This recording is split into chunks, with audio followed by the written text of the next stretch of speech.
Aku suka ngeibaratin visa tuh sebuah negara nih. Kamu punya rumah. Nah, untuk masuk ke rumah kamu harus tahu aku backgroundnya seperti apa sih. Aku orangnya kayak gimana sih. Tiket masuk tersebut lah yang disebut visa. So, hai guys, ini adalah podcast pertamanya Wipos. Wipos.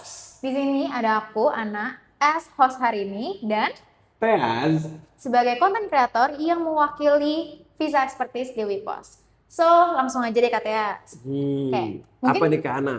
pertama-tama kita langsung bahas soal visa kali ya. Sebenarnya Visa. visa tuh apa sih, Kak? Mungkin banyak yang belum tahu nih orang-orang. Visa, mungkin kalau yang belum tahu visa itu sebenarnya teoretikalnya itu adalah izin masuk untuk ke suatu negara. Tapi kalau misalkan diibaratin tuh kayak gini Kak. Aku suka ngeibaratin visa tuh, ibaratnya kamu misalkan sebuah negara nih, kamu punya rumah. Visa itu kayak pasnya lah, tiket masuk untuk kamu untuk masuk ke rumah kamu. Nah, untuk masuk ke rumah kamu, itu kan aku harus tahu, kamu harus tahu aku backgroundnya seperti apa sih, aku orangnya kayak gimana sih. Nah, tiket masuk tersebut lah yang disebut visa. Oh, Gitu. oke. Yang menjamin ya sebenarnya. Iya, yang menjamin. Kalau dari analogi tersebut kan rumah ya, berarti apakah semua rumah itu butuh izin masuk? Nah, menariknya nggak semua rumah atau negara itu nggak butuh izin masuk. Mungkin butuh, tapi dalam artian kalau misalkan negara tersebut udah punya kerjasama bilateral seperti kita ASEAN gitu, kayak kita ke Singapura atau kita ke Oh ya, nggak butuh Malaysia, ya. nggak Jadi butuh nggak butuh visa visa. ya. Oke. Tapi mungkin butuh. Misalkan tujuan kita adalah hal yang berbeda ke negara tersebut. Misalkan kita mau kerja, itu mungkin ada hal-hal yang bedanya. Oh, tetap ada surat izinnya Surat sendiri. izinnya. Ah, oke. Tapi kalau misalnya kayak gitu, mungkin banyak juga yang di sini yang nggak tahu kalau misalnya visa itu apakah sudah pasti diizinkan atau emang ada tingkatannya, misalnya kayak oh ini nggak diizinin atau ini diizinin gitu. Visa itu hanya ada gini, kalau kalau aku ngundang kamu kayak ke rumah aku, kayak tadi analogi aku. Misalnya kamu ngundang aku ke rumah kamu berarti ya. Either dua dong. Aku diterima di rumah kamu. Misalkan aku ngajuin ke rumah kamu ya, bukan diundang berarti tuh. Aku diterima di rumah kamu atau aku ditolak. Nggak Oh, ada yang di tengah-tengah kayak ya udah kamu tunggu dulu iya. gitu-gitu. Terus nggak ada jawaban Oh, nggak. berarti ditolak dan di approve jatuhnya kayak Iya, gitu ya. approve or reject. Oh, There is itulah only kenapa banyak orang yang visanya ketolak. Berarti dia tuh iya. tidak boleh masuk ke negara tersebut gitu loh. Tapi Ah, bukan berarti itu permanen. oke. Mungkin ada yang permanen ya. Kalau udah permanen itu berarti namanya udah blacklist. Ah, oke. Oke, kita udah masuk ke penolakan soal visa. Mungkin di sini udah banyak banget ya. Ini orang-orang yang kayaknya tuh, Pernah, kok gue ditolak iya, ya? kayak kita, kayaknya kalimat ketolak, even kita yang belum pernah apply visa nih, itu kayaknya udah banyak banget dengar kalimat visa tuh ditolak, visa tuh ditolak. Sebenarnya ada nggak sih spesifikasi khusus kalau visa ini tuh bakal ditolak tuh ada ciri-cirinya nggak sih? Ada. Gimana tuh? Kalau misalkan dibilang ciri-cirinya ada Kak.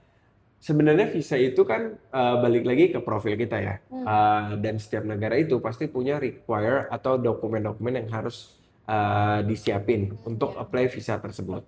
Nah, dari dokumen yang diminta oleh negara tersebut, kedutaan itu kan pasti bakal ngeliat orang ini sebenarnya boleh nggak sih masuk ke rumah gue atau ke negara gue? Dia tuh bakal semena-mena nggak ya dari rumah gue? Nah, kalau dari dokumennya aja bisa dibilang udah kelihatan, wah ini orang kok kayaknya ke negara gue bakal ngelakuin sesuatu yang enggak nih. Tak kira Udah pasti ketolak udah pasti gitu-gitu. ketolak. Nah, Ah, ciri-cirinya kayak gimana? Tadi kan Kak Ana juga mention kayak ciri-cirinya kayak gimana ada sih? nggak sih ciri-cirinya gitu? Ada gak sih ciri-ciri? Ada karena ada beberapa aspek faktor yang bisa dilihat nih dari profil. Mulai dari keuangan, financial kamu stable nggak? Atau kamu tiba-tiba punya rekening saldo Financial mendadak? tuh maksudnya kayak duit gitu ya, apa? Duit, Oh, duit. oke. Meskipun nih, biasanya nih, ini yang paling sering banyak banyak banget orang mikir kayak, oh kalau mau buat visa yang penting duitnya banyak, transferin Iya, aja iya. sampai Ada duit, 300 juta. kita bisa lakuin apa aja, bener gak sih? Nggak, Harusnya. nggak kayak gitu Kak. Ah, Nyatanya di dalam dunia visa, bahkan officer itu tahu, kedutaan tuh tahu. Konselor tuh bakal tahu kalau misalkan, oh kamu ini disuntik dananya, kamu nyari disuntik tuh kok dana, tiba-tiba banyak gitu. tiba-tiba banyak, kamu ke Oh, sini pasti ada tujuan sesuatu. Kamu nggak mungkin ke sini untuk menjadi turis. Misalkan dia apply-nya untuk turis ya, gitu. tapi kalau dengan case-case tertentu kayak misalnya, oh aku tiba-tiba punya duit banyak, tapi dari jual tanah atau apa gitu. Itu gimana? Bisa dibuktikan kan? Oh, yang Kalau kamu penting tuh jual, bisa dibuktikan sebenarnya. kalau selagi kamu masih bisa membuktikan flow keuangan kamu by statement atau by dokumen, Hmm? ya kedutaan pasti akan jelas, Oke. akan mengizinkan. Oh, oke. Aku tiba-tiba OKB nih Iya. misalkan ya Kak, kayak tiba-tiba aku OKB, waduh Oke, dapat dia banyak duitnya. warisan nih, Iya. gitu kan. Kalau misalkan kita dapat warisan, eh, kita biasanya ada dari notaris lah ya, Oh ya, pembagian namanya pembagian. siapa aja. Nah, Itu biasanya dari dibuktikan, itu dibuktikan, dilampirkan. dilampirkan, Oh, karena gila, itu yang akan sampai dilampirin. iya, karena itu yang akan menjelaskan kalau saya, bahkan itu biasanya ditambahin nama statement letter. I see. Nah, itu yang menjelaskan kalau saya mendapatkan, kenapa duit saya tiba-tiba banyak ya karena seperti ini. Karena saya baru dapat warisan, mungkin saya Oke. mau foya-foya, Oke, nangkap-nangkap. gitu. Tapi kalau misal soal penolakan kayak Itu gitu, baru satu aspek loh, kan? iya benar. Aku masih kepo sih soal duit-duitan ini. Kalau misalnya Hmm. gini, apakah kan kalau tadi duit banyak berarti ada juga yang bisa ketolak. Hmm. Tapi apakah duit ini bisa jadi salah satu faktor gak sih atas approvalnya visa tersebut? Kayak saldo banyak udah pasti change approval juga jadi lebih meningkat gitu loh.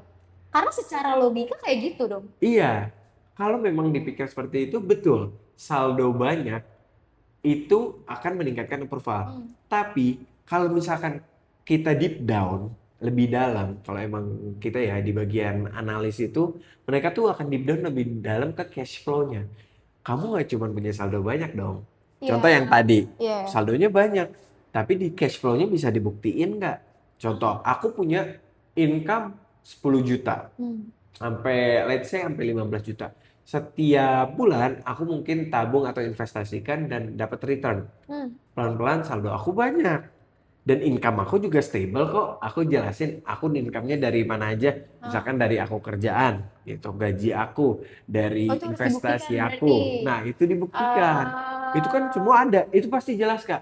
Kelihatan banget dari cash flow seseorang, itu pasti kelihatan banget orang ini tuh kayak, ini dari mana?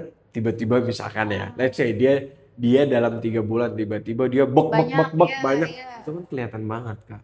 Oh, oke. Sebenarnya berarti kalau soal keuangan ini ketolak itu karena pasti dari reason tertentu lah ya Reason jadinya. tertentu. Itu kelihatan banget. Oke, berarti point out nih salah satu poinnya itu harus bisa dibuktikan berarti.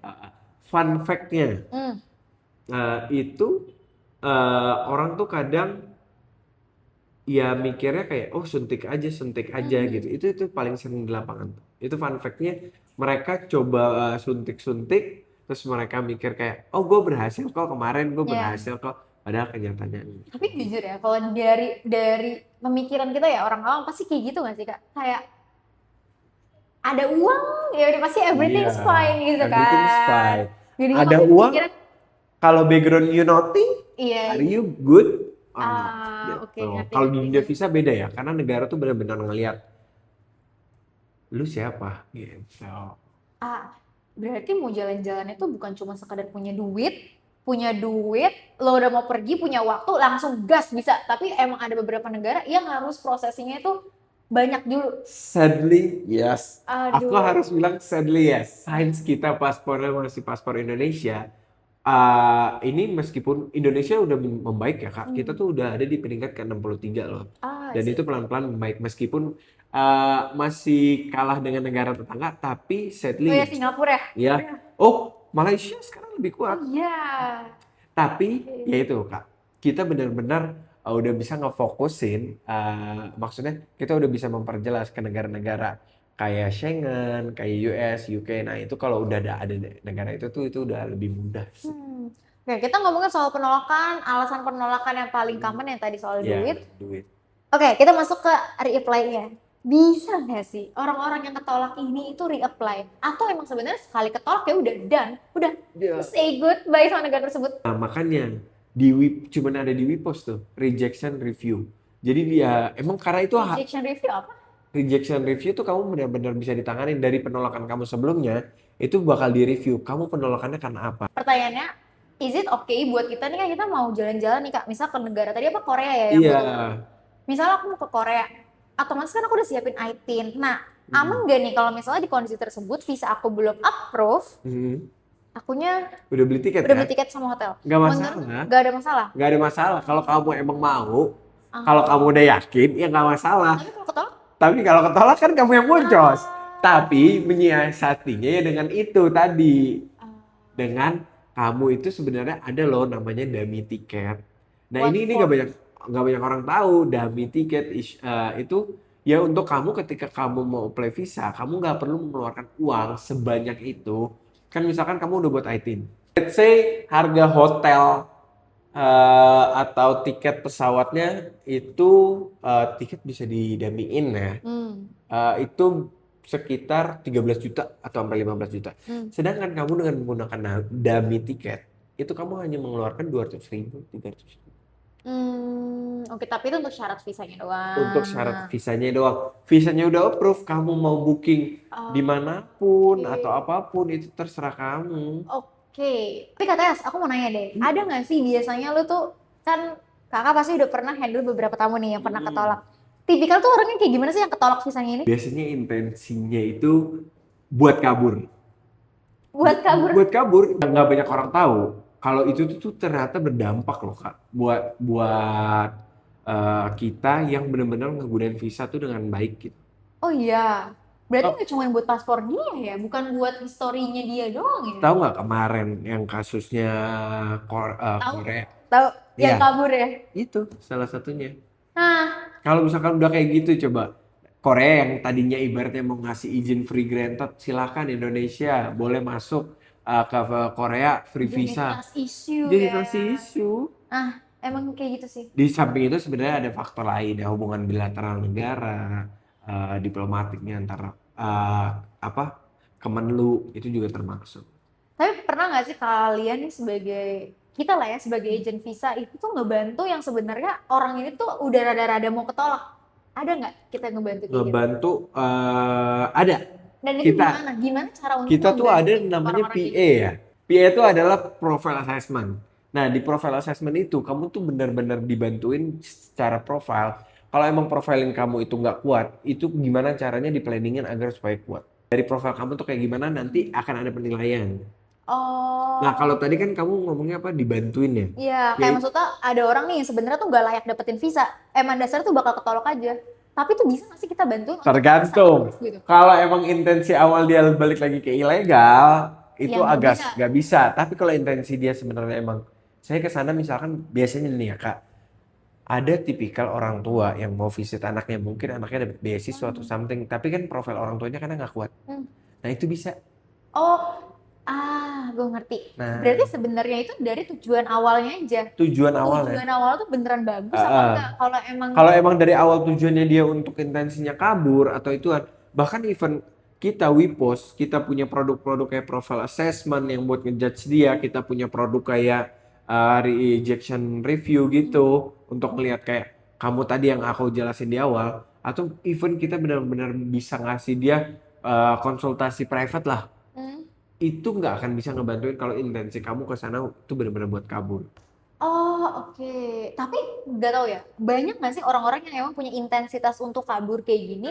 Dan apakah orang-orang kayak Indeks gini? ekonomi ya itu lumayan banyak dan itu agak repot sih. Oh oke. Tapi banyak juga yang emang pengen keluar negeri itu untuk traveling. Karena sekarang considernya kayak gini, di satu sisi Gen Z nih yang kita hadapin Kak. Gen Z itu 50% itu mau ngehabisin gajinya untuk traveling, experience.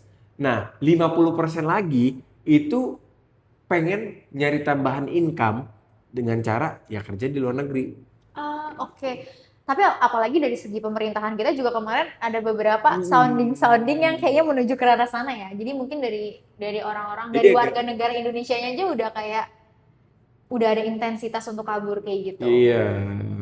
Tapi bisa that maksudnya di luar itu. Kalau emang tujuan kamu buat traveling Hmm. atau misalkan emang tujuan kamu misalkan banyak kok tujuan visa tuh nggak harus tentang traveling guys. Kamu misalkan tujuannya emang bener mau kerja di sana itu ada. Dan it's fine. It's fine if you Kayak want. better untuk ya udah maksudnya better untuk kita Tapi kamu harus jujur. jujur. Ah, As long as kamu buatnya visanya jujur, kamu di sana buat kerja dan emang kamu di sana ada visa kerja yang emang kamu udah dapetin perusahaannya, that's fine. Masalahnya kan sekarang kamu ke sana ilegal intent. itu problemnya sebenarnya. Itu illegal intent. Ah, buat yang lagi ilegal right now, ya better yang bener deh menurut gue. Iya nggak sih? Kayak Iya. maksudnya nggak cuma buat diri dia Efeknya gak cuma diri dia. Oke lah, you di luar negeri 1, 2 year, 3 years lu bilang gue di sini ABCD, tantang. Bisa nggak keluar dari negara itu? Oh, nggak bisa ya? Nggak bisa. Gila. Nggak bisa. Berarti banyak banget hal yang emang sebenarnya udah mereka pertaruhkan ya untuk ilegal ini ya. Udah. Itu kan ibaratnya ya mungkin mereka punya hitungan matang kali ya. Kayak gue di sini gue kayak gini gini gini. Makanya kedutaan benar-benar nolak. Karena itu kedutaan itu pasti akan lebih pintar gak? Kedutaan itu akan lebih pintar karena yang ngelakuin itu bukan cuma satu orang. Tapi jujur ya, sebagai kita yang emang bener-bener mau jalan-jalan, ngetahuin fact kayak gini, apalagi Indonesia yang emang banyak negara yang butuh dipersusah untuk traveling doang, itu tuh agak menyusahkan kita ya. Iya, agak menyusahkan kita. Apalagi misalkan nih, let's say masalah traveling itu kan salah satu privilege ya. Kalau aku sih nganggapnya Bukan primer ya, bukan kebutuhan primer. bukan primer, tapi dia kak, listen to me. Traveling is a privilege. Dengan traveling, kamu bisa tahu gimana caranya sudut pandang orang seperti apa, sudut pandang yang kita, apa yang kita believe, what we believe in this country itu seperti apa. Itu dengan cara traveling. Lo bisa tahu, oh ternyata di negara lain tuh sudut pandangnya seperti ini, dan mayoritas tuh beliefs-nya seperti ini. Sebenarnya. Nah, Ngerti. orang-orang yang pengen membuka wawasan lebih luas, ketahan dengan orang-orang yang Emang ilegal, mau ilegal. ilegal. Itu kan kayak, nah, Ngerti.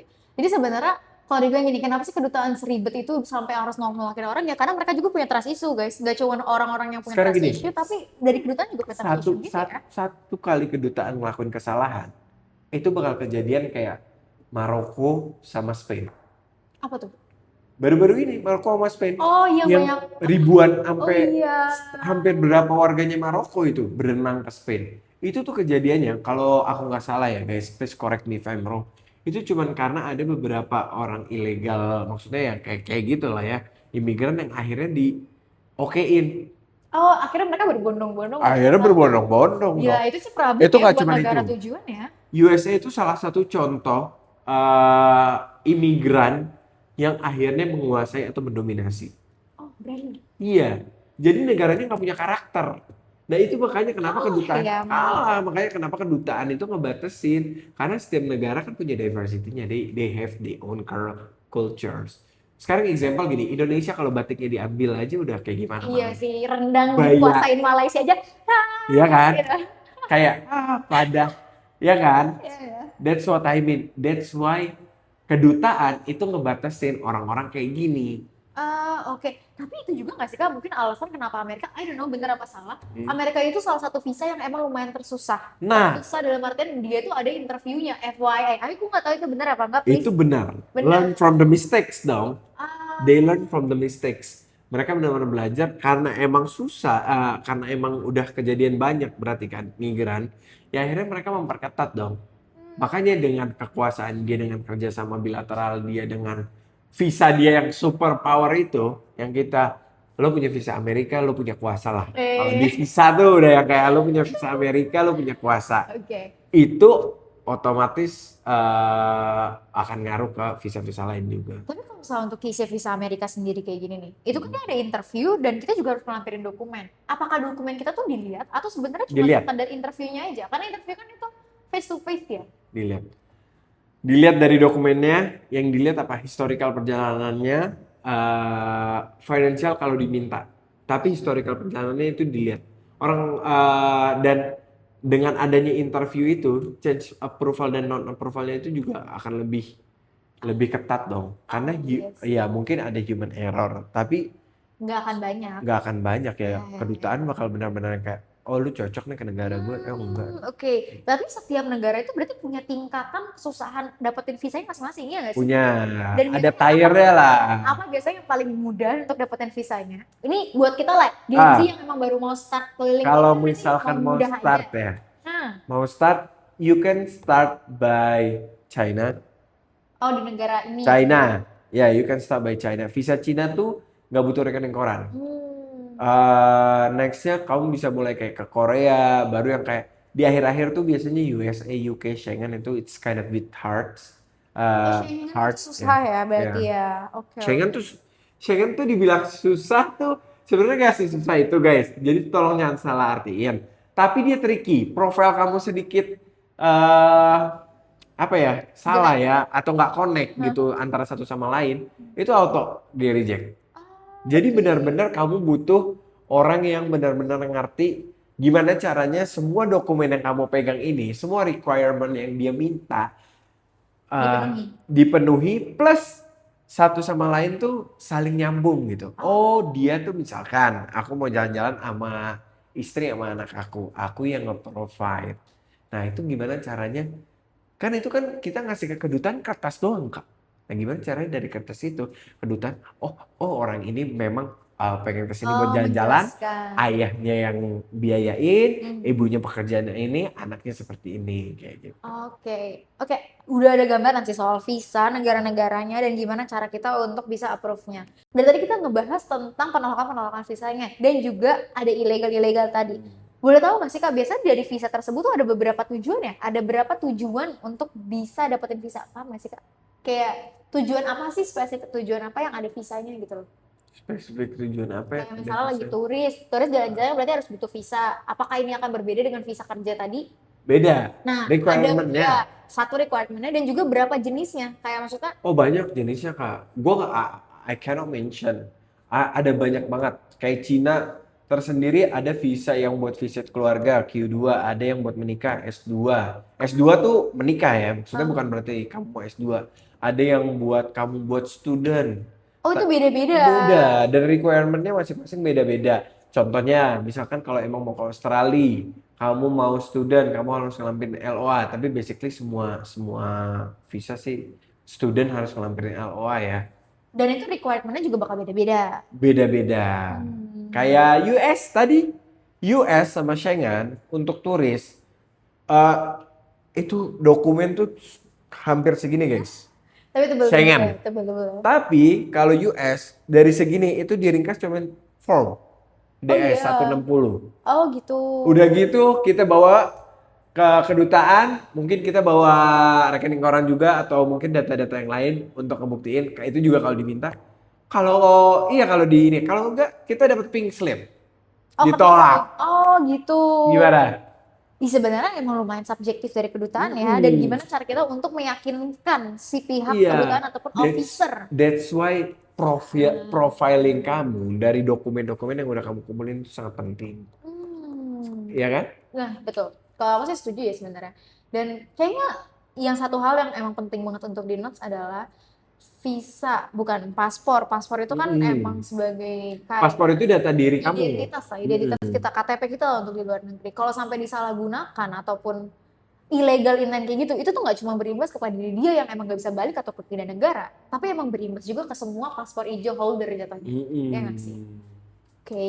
Jadi agak sayang ya. Iya, iya, iya, iya, setuju, setuju, setuju. Dan even kalau aku ataupun aku nih jadi orang kedutaan, aku sih bakal trust issue juga sih kalau misalnya ada orang-orang yang seperti itu. Ya Ya nggak tadi sih? balik lagi ke Nah, yang aku mention di awal Kak.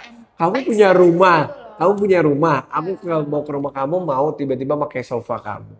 Kayak, Terus tiba-tiba aku mau pakai dapur kamu. Apa kamu terima? ya kalau nggak diizinin sih bete ya. Dan apalagi kalau Iya, diizinin, misalnya izinnya itu cuma sekedar ke rumah aku cuma buat aku kan izinin. lewat misalnya. Tuh Iya. kamu tiba-tiba nginep 1 atau 2 malam. Wah, Wah, marah sih aku. marah ya itu. Iya, iya, That's iya. why visa itu penting tuh untuk menjadi batasan dari kedutaan tadi, izin. Oke guys, that's all soal visa. Dan kayaknya ini menarik banget ya untuk pengawalan visa. Visa itu apa, approvalnya kayak gimana, penolakannya itu seperti apa, ataupun kayak jenis-jenis visa ataupun negara-negara mana sih yang emang lumayan mudah sampai ke tingkatan yang paling susah. So, menurut kalian ada lagi nggak nih hal-hal yang mau ditanyain sama visa expertise dari Wipos? Komen aja di bawah. See you on another podcast. See you.